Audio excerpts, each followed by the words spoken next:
नमस्कार, आप देख रहे हैं गोल्ड मेज और मेरे साथ हैं एम्बेसडर नवदीप सूरी और एम्बेसडर राजीव सिन्हा। और हम चर्चा करेंगे सीरिया की, जिस तरह से एक बहुत ही नाटकीय घटनाक्रम सीरिया में घटा।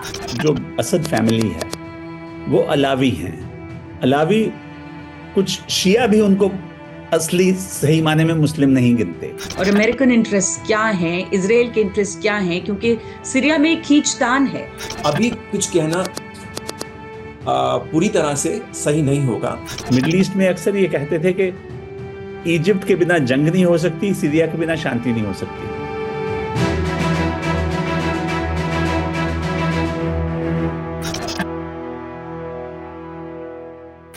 नमस्कार, आप देख रहे हैं गोल्ड मेज और मेरे साथ हैं एम्बेसडर नवदीप सूरी और एम्बेसडर राजीव सिन्हा। और हम चर्चा करेंगे सीरिया की, जिस तरह से एक बहुत ही नाटकीय घटनाक्रम सीरिया में घटा।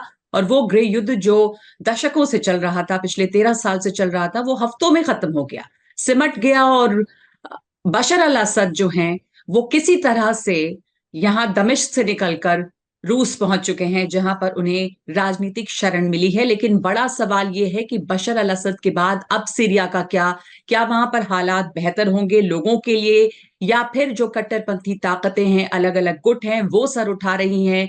जमीन पर हालात किस तरह से बदलेंगे, और क्षेत्रीय समीकरण जो वहां पर है, वहां की रीजनल पावर्स के लिए वो कैसे बदला है, कौन इसमें किसका फायदा हुआ है, किसका नुकसान, इन सब मुद्दों पर इस एपिसोड में बातचीत हम करेंगे।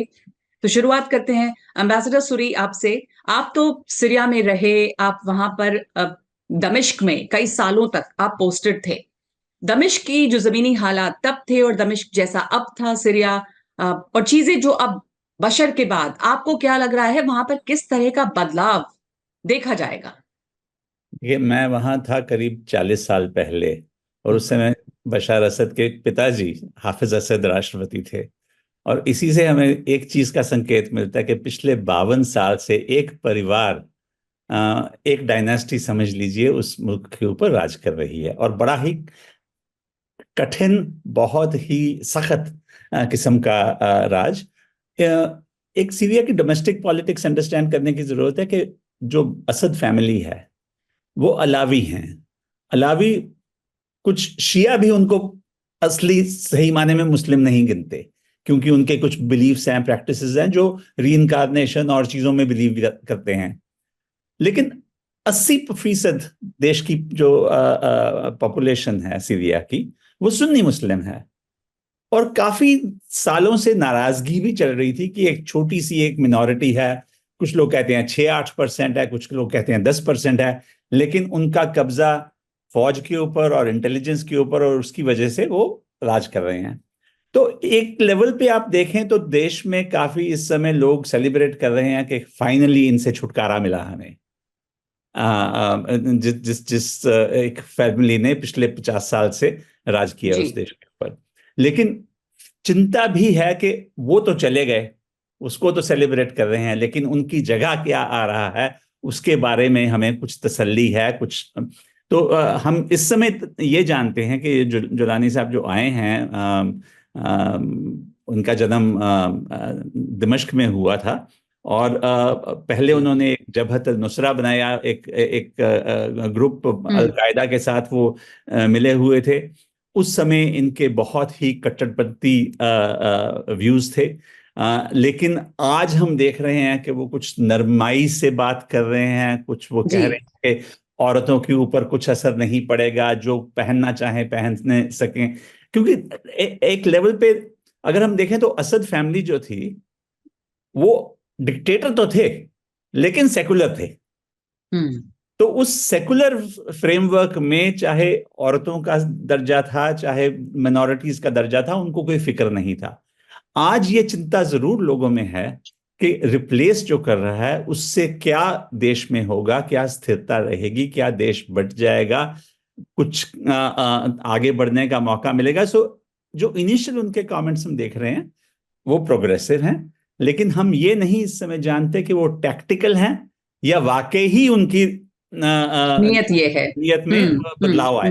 अम्बासडर सिन्हा, जो जुलानी की बात हो रही है, उनके एसोसिएशन अल-कायदा के साथ रहे, कट्टरपंथी ताकतों के साथ रहे, अब वो अपना जो उनकी पूरी इमेज है वो बदलने की कोशिश में भी है। वो एक लिबरल के तौर पे अपने को दिखा रहे हैं, लेकिन अफगानिस्तान में भी जो हमने देखा, और उसका कहते हैं कि दूध का जला छाछ फूंक कर पीता है।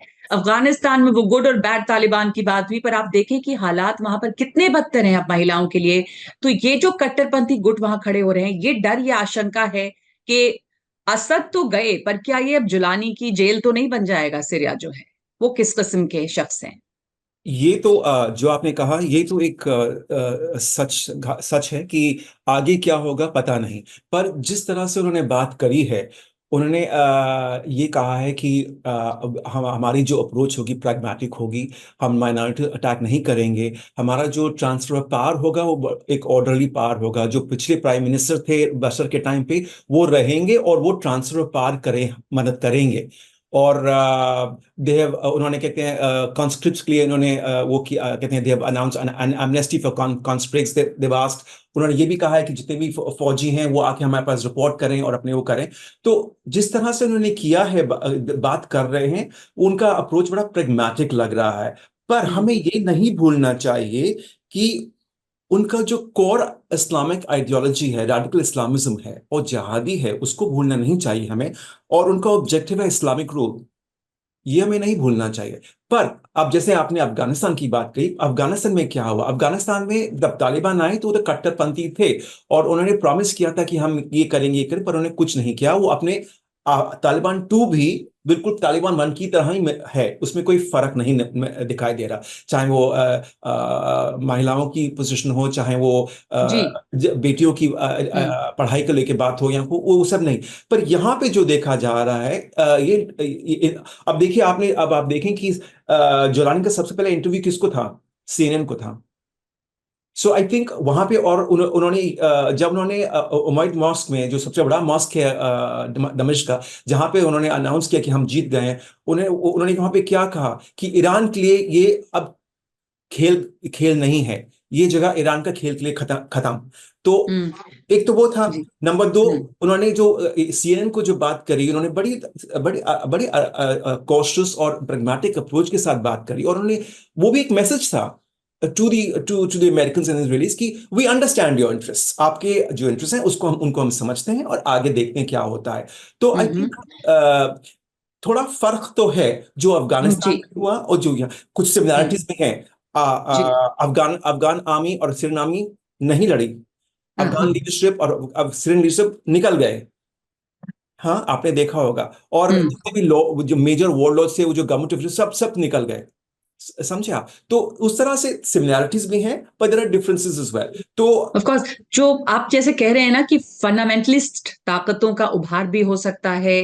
अभी अब्बास सुरी ने कहा कि ये बशर अल असद डिक्टेटर थे पर सेक्युलर थे, और अब ये एक खतरा है कि क्या ये फंडामेंटलिस्ट ताकतें मजबूत होंगी। और जैसा आप कह रहे हैं राजीव, के जुलानी ने इंटरव्यू जो दिया उसमें ये कहा कि ईरान का खेल खत्म हुआ है, पर एम्बेसडर सूरी, ईरान का खेल तो खत्म हो गया है, पर सवाल ये कि अब किसका खेल वहां शुरू हो रहा है, और अमेरिकन इंटरेस्ट क्या है, इसराइल के इंटरेस्ट क्या है, क्योंकि सीरिया में खींचतान है।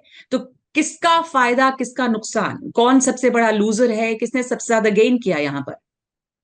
देखिए, मैं समझता हूँ कि लूजर तो इस समय क्लियर हैं कि एक ईरान ने एक जितना जियोपॉलिटिकली अपना रीजनल इन्फ्लुएंस बना लिया था कि इराक के ऊपर भी उनका हाथ है, सीरिया में भी था, लेबनान में भी है, यमन में भी है हुथियों के जरिए।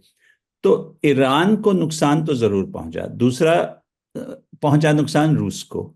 एक तरफ वो यूक्रेन की युद्ध में फंसे हुए हैं और शायद इसी कारण वो बशार असद की मदद नहीं कर पाए, क्योंकि लगता था कि जिस तरह 2014-15 में जब लग रहा था कि अरब स्प्रिंग के बाद बशार असद का भी टाइम खत्म हो गया है, यहां भी बदलाव आने वाला है, तो उस समय रूस ने बहुत स्ट्रांगली इंटरवीन किया और उनको एक नेवल बेस भी मिल गई तारतूस में, मेडिटेरेनियन पर, जिसके ऊपर उनकी काफी सालों से नजर थी। आज हम देख रहे हैं कि उनका एक ही जो सबसे बड़ा एलाई था, जो जिसका पर उनको भरोसा था, वो खत्म चला गया। तो लूजर्स तो हम देख रहे हैं ये दोनों हैं। विनर्स कौन है? एक तरफ तो टर्की है, क्योंकि टर्की शुरू से चाहता था कि कुछ ना जी। कुछ उनका इन्फ्लुएंस रहे और बशार असद के टाइम पर वो रेजिस्ट कर रहे थे। दूसरा, इस समय लगता है कि जो जिसको फायदा हुआ है वो है इजराइल, जिनकी अमेरिका ने पूरी हिमायत की। जब अगर हम देखते हैं 7 अक्टूबर को क्या हुआ, जिस तरह हमास ने अटैक किया, उसके बाद जिस तरह इजराइल ने रिटेलिएट किया है। हालांकि हम देख रहे हैं कि इंटरनेशनल प्लेटफॉर्म पर आज इजराइल की काफी बदनामी हुई है कि उन्होंने जिस तरह से निहत्थों को मारा है गाजा में। लेकिन अगर हम एक ह्यूमन राइट्स पर्सपेक्टिव छोड़कर जियोपॉलिटिकल पर्सपेक्टिव देखते हैं, तो इजराइल ने फिर से दिखा दिया कि रीजनल सुपर पावर वहां एक ही है, और वो है इजराइल। और उन्होंने जिस तरह से हिजबुल्लाह का नुकसान किया, लुबनान में हमास को खत्म करने की कोशिश कर रहे हैं, और अब बशार असद जो कि उनका दुश्मन समझते थे वो भी चला गया। लेकिन मैं समझता हूं कि अगर इजराइल में लोग सेलिब्रेट कर रहे हैं कि बशार का अंत हो गया, तो ये प्री मैच्योर होगा। क्योंकि जी अगर ये कट्टरपंथी एक्चुअली आ जाते हैं पावर में और उनकी आइडियोलॉजी बदली नहीं है और बदलती नहीं है, तो ये इसका इजराइल को कुछ फायदा नहीं होगा। शॉर्ट टर्म में शायद वो सेलिब्रेट करेंगे, विक्ट्री समझेंगे इसको अपनी, लेकिन लॉन्ग टर्म में क्या होगा, किस तरह की वहां चेंजेस आती हैं, इसके लिए अभी हमें इंतजार करना पड़ेगा, देखना पड़ेगा। आज से 15 दिन पहले कोई सोच नहीं सकता था कि बशार असद इतनी जल्दी निकल जाएंगे। हम्म हाँ, तो अगर आज हम ये कहना शुरू कर दें कि इसमें इजराइल की जीत हो गई, तो मैं समझता हूँ ये प्री मैच्योर है। हमें थोड़ा सा इंतजार करना पड़ेगा, देखना पड़ेगा कि क्या रुख लेती है सरकार दिमश्क में, उसके बाद जी ही हम इसके ऊपर कुछ कह पाएंगे। जी जी। अब बैरिस्टर सूरी, लेकिन अब जो भी डिक्टेटोरियल कंट्रीज रही पहले, वहां पे भी हमने ये देखा है, ये खतरा बना हुआ है कि डिक्टेटर्स को उखाड़ फेंका, लेकिन जिस डेमोक्रेसी की बात हो रही थी वो वैसे वापस आई नहीं, और वहां पर छोटे छोटे गुट और कट्टरपंथी ताकतें वो उभरी। अब ये इसकी भी एक मिसाल है। तो ये खतरा बना हुआ है। लिबिया जैसे देश में भी हमने देखा है, इजिप्ट का क्या उस वक्त हाल हुआ वो देखा है। तो ये जो डेमोक्रेसी की बात कर रहे हैं, ये डेमोक्रेसी उस फॉर्म में, ये भले ही असद के परिवार की वहां 53 साल से सरकार थी, वो सत्ता में थे, पर अब क्या उस डेमोक्रेसी की उम्मीद करना इतना आसान होगा? वहां पर ये संभव होगा, या वो एक टुकड़ों में बटा हुआ सीरिया, इसकी आशंका है? ये विवाद काफी साल से चल रहा है, वहां काफी समय से चल रहा है कि क्या आप स्थिरता चाहते हैं एक डिक्टेटर के जरिए, जो एक कम्प्लेक्स पुरानी सोसाइटी को एकजुट बनाकर रखे और डिक्टेटर की तरह राज करे, या चाहते हैं हाँ आप डेमोक्रेसी जिसमें रिस्क है इंस्टेबिलिटी का, देश के बंटवारे होने का। ये काफी इस बात पर चर्चा हो चुकी है। इराक के केस में हमने खास देखा, लिबिया में आज तक स्थिरता नहीं आई है।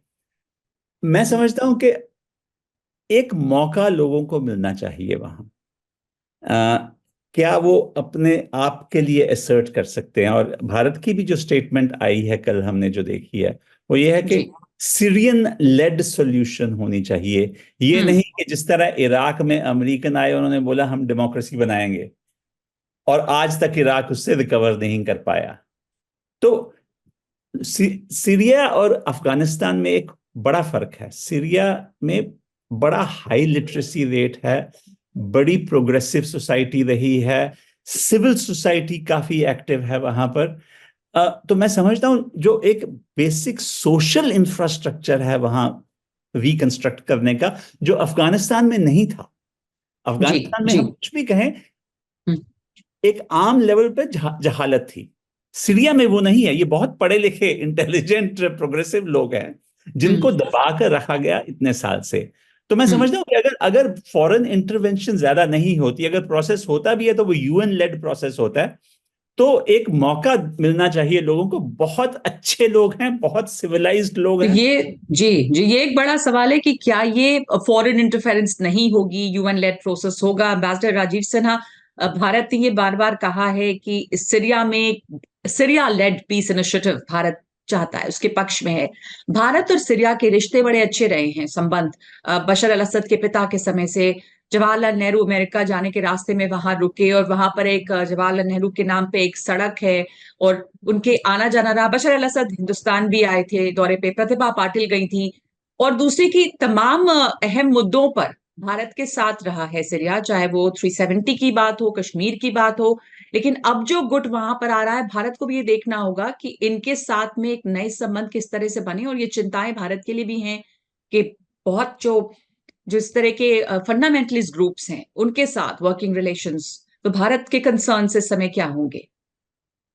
जैसे आपने कहा, भारत ने भी यही कहा है कि सीरिया लेड सॉल्यूशंस। तो वहां पे सबसे पहले तो आई थिंक हमें ये ध्यान में रखना चाहिए कि हमें किसी एक अप्रोच पे फोकस नहीं रखना चाहिए। इफ इस अगर ये एक सीरिया लेड सोल्यूशन होगा, तो उसमें हमें ना डेमोक्रेसी बात करनी चाहिए, ना रेडिकल इस्लाम की बात करनी चाहिए। हमें देखना चाहिए और इनकरेज करना कि सीरिया के लोग क्या चाहते हैं, और वो किस तरह का माहौल चाहते हैं, और क्या किस तरह की सरकार बनाना है, तो उनको बनाने दीजिए और वो करें। अब जैसे आप देखें, डोनाल्ड ट्रंप साहब ने भी कहा है, it's a Syrian problem, we should not get involved. So does is that going to be will that be a policy? क्या ये पॉलिसी अप्रोच होगा अमेरिका का? ये देखना पड़ेगा कि कितना इंटरफेरेंस होता है, कितना इंटरफेरेंस नहीं होता है। और जहां तक अब जैसे इसराइल का सवाल आया, इसराइल का तो हिसाब ये है कि एज लॉन्ग जब तक सीरिया एक स्टेजिंग पोस्ट नहीं बना रहता, तब तक उन्हें सीरिया से कोई प्रॉब्लम नहीं है। उन्होंने ये भी कहा है कि अब जो भी नए लोग आ रहे हैं, वो डिफरेंट अलग अलग गुटों में बटे हुए हैं, और कट्टरपंथी भी हैं, तो उनके हाथ सीरियाई फौज का असला नहीं लगना चाहिए, तो वो उनको डिस्ट्रॉय करेंगे। उन्होंने तो साफ कहा है उस बात को। तो आई थिंक उसमें तो वो चलेगा। और जहां तक हमारा सवाल है, हमें ये देखना है कि जहां तक हो सके कट्टरपंथी लोग ना आए। बिकॉज अगर कट्टरपंथी लोग आते हैं, तो हमें उसका इम्पैक्ट हमारे रीजन में भी पड़ेगा। अब आप देखें, सोशल मीडिया में वीडियोस वायरल हैं जिसमें पश्तो स्पीकिंग लोग भी वहां लड़ रहे हैं। जी। और मैं आपको बताऊं, आपको याद दिलाऊं कि पश्तो स्पीकिंग लोग जो थे, जैसे यहाँ पे एक मौलवी फारूकी थे, जो करीब 180 लोगों के साथ सीरिया गए थे, और उन्होंने आईसिस के साथ एलिजेंस किया था। तो वो 125 वहां जाके लड़े थे, पर उसके बाद वो वापस वापस अफगानिस्तान आए, और उनको आईएसआई ने उनको क्या कहते हैं, आईएसके का हेड बनाया वहां पर। और जब तालिबान कहते हैं सत्ते में आए, तो उनकी गिरफ्तारी हुई 19 लोगों के साथ। तो जी। ये भी है कि तो यहाँ पे तो अब ये पता नहीं कि वो 180 लोग क्या वहां पर अभी भी हैं कि वहां नहीं है। और ये जो है, हम्म। इनका रिश्ता जो है वो एलईटी के साथ भी है। तो हम्म। इसको हमें ध्यान में मद्देनजर रखना पड़ेगा कि तो ये कैसे लोग वहां पे हैं, और वहां पे क्या जी। कर रहे हैं, और वो अगर वो आगे वापस आ रहे हैं, तो कहाँ हैं, क्या कर रहे हैं। हम्म। अभी तक मौलवी फारूक का कोई वो नहीं है कि वो कहाँ है, क्या कर रहे हैं, जिंदा है या नहीं है, क्या कर रहे हैं। अभी कोई इस पे कहीं कोई चर्चा नहीं हो रही, कुछ पता नहीं चल रहा कि वो कहाँ है। तो हम्म। हमें उसको ध्यान में रखना पड़ेगा, क्योंकि हमें जब पता है, एलईटी तो हमारे खिलाफ, हिंदुस्तान के खिलाफ तो खड़ा ही रहता है। हर एक टाइम जी। कोई ना कोई साजिश करता रहता है। तो उसको हमें ध्यान में रखना ही पड़ेगा। हम्म। और ये बात तो सही है कि जो अफगानिस्तान से हालात हैं ग्राउंड में, वो सीरिया में नहीं है। सीरिया के लोग बहुत आगे हैं, पढ़े लिखे हैं, वेरी ओपन माइंडेड, लिबरल हैं, वेस्टर्नाइज्ड हैं, सेक्युलर हैं, उसमें कोई शक नहीं। और जहां तक क्या सीरिया एक देश रहेगा, किसी भी अंतर्राष्ट्रीय ताकत को शायद एक बटे हुए सिरे की में कोई फायदा दिखाई नहीं देगा। उसमें और हम्म। उसमें और कॉम्प्लेक्स प्रॉब्लम्स ही निकलेंगी उसमें। ओके। तो हम्म। अभी तो नहीं लगता कि जो सेक्टरियन डिवाइड है वो अलग अलग हो जाएंगे, और यहाँ ग्रुप्स अलग अलग हो जाएंगे। अब जैसे ज्वाला ने कहा कि हम सबको मिला के बात करेंगे, आगे बढ़ेंगे। तो अब देखिए क्या होता है। जैसे सूरी साहब ने कहा कि अभी कुछ कहना पूरी तरह से सही नहीं होगा। ये क्या कितना टैक्टिकल है, कितना स्ट्रेटेजिक है, ये तो हम्म। अभी अगले वक्त, ऐसे आगे वक्त निकलेगा, तब उभरेगा कि क्या सही है, और क्या क्या आगे डायरेक्शंस होंगी, क्या ट्रेंड्स निकलेंगे, जिसमें कि बिल्कुल। पता चलेगा कि किस तरह का माहौल और सरकार और गवर्नेंस वहां पे होगी। जी। जी। पर जैसा आपने कहा ना कि कई तरह की चुनौतियां तो वहां पे हैं ही। एक तो ये सही है एम्बेसडर सूरी की वहां के लोग पढ़े लिखे सेक्युलर लिबरल लोग हैं, पर अब अगर वहां पे कट्टरपंथी ताकतें हावी होती हैं तो क्या वो सेक्युलर वैल्यूज को वो अपहोल्ड करेंगे? तमाम सवाल हैं बने हुए। अब लोग क्या उसे टॉलरेट करेंगे?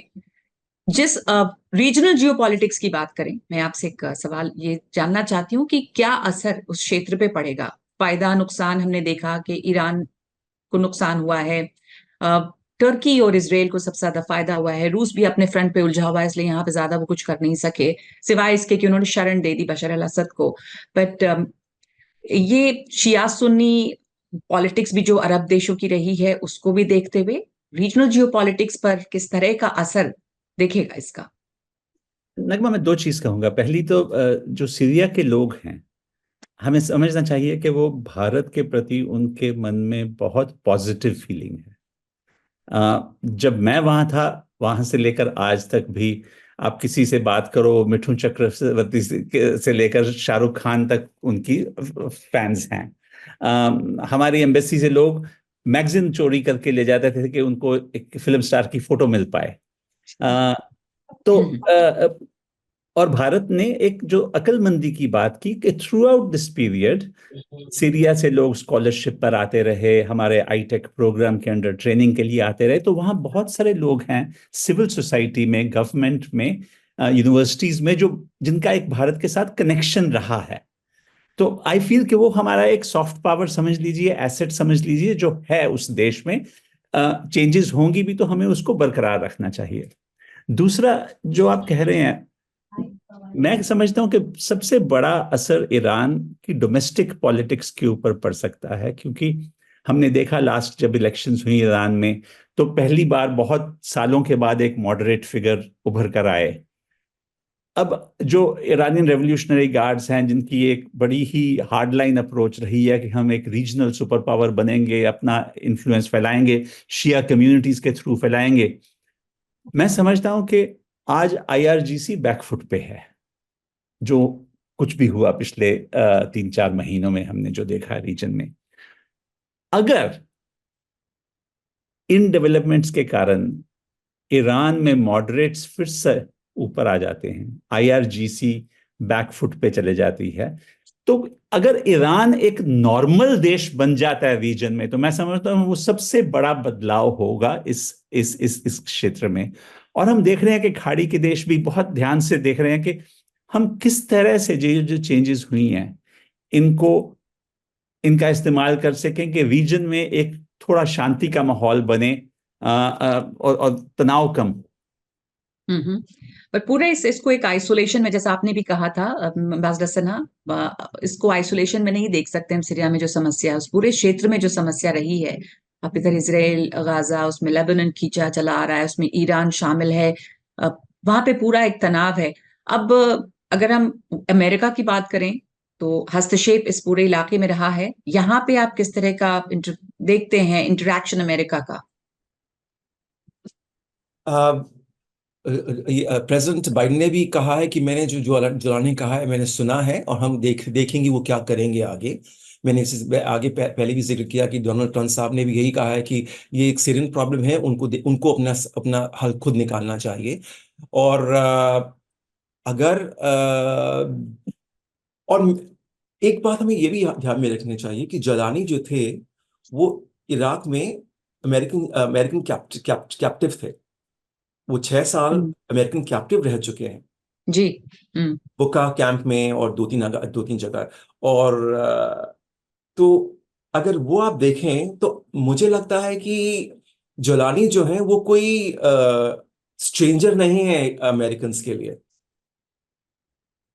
एंड आई थिंक मेरे मेरे हिसाब से मुझे लगता है कि जोलानी जो है वो अमेरिकन को जानते हैं और अमेरिकन उनको जानते हैं, और शायद उससे उसको ध्यान में रखते हुए एक पॉजिटिव अप्रोच बने, जिससे कि हम्म। अब जैसे आपने जैसे जोलानी का क्या कहा, उन्होंने कहा है कि आई थिंक एच टी जो है एच जो है वो फोकस करेगा गवर्नेंस पे। इफ यू अगर आप देखें जहां पे इडलिब में जो एच का जो स्ट्रॉन्ग होल्ड है, वहां पे उन्होंने क्या फोकस किया, फोकस ऑन गुड गवर्नेंस।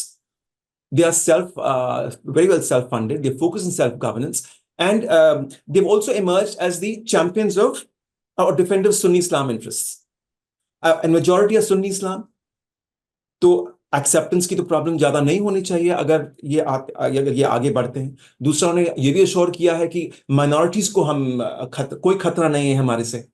वो अश्योरेंस भी अगर काम करती है तो अच्छी बात है। तो और अगर जैसे ये प्राइम मिनिस्टर जो हैं, जो अभी हैं, और अगर वो मदद करते हैं ट्रांसफर पार में, पीसफुल ट्रांसफर पार में, तो लगता ये है कि शायद